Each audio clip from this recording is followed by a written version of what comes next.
this shows an example of the general procedure that for any D-level unitary, we'll be able to do this. So we have the following theorem. For any D-dimensional unitary,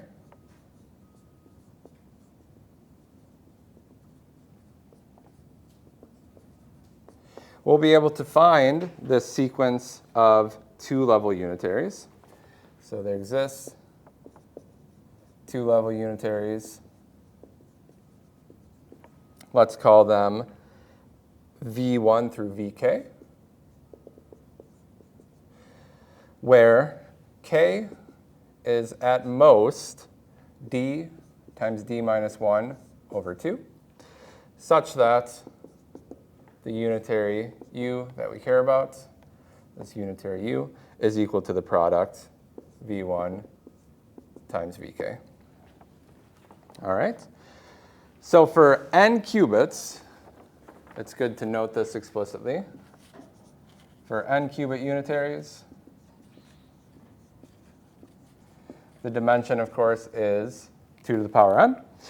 And this means that k is at most 2 to the n times 2 to the n minus 1 over 2, which is of order 2 to the n times 2 to the n. So it's order 4 to the n. Okay. That's not unexpected because any unitary matrix has sort of 4 to the n, order 4 to the n, independent degrees of freedom, right? It's a 2 to the n by 2 to the n matrix.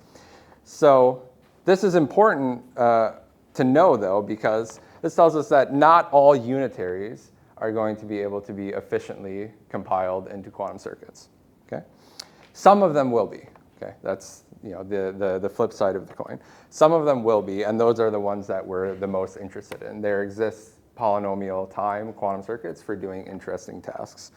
For general unitary, though, this is the sort of fact of the matter.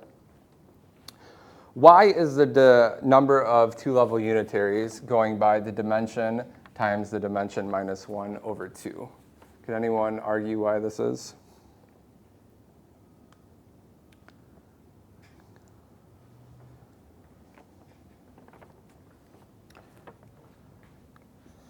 So this is important to understand. When we're doing this strategy, I'm going to have to zero out d minus 1 elements in the first column. Do you agree? So I'll have d minus 1 in the first column. And then I have to move on to the second column. And how many do I have to do there?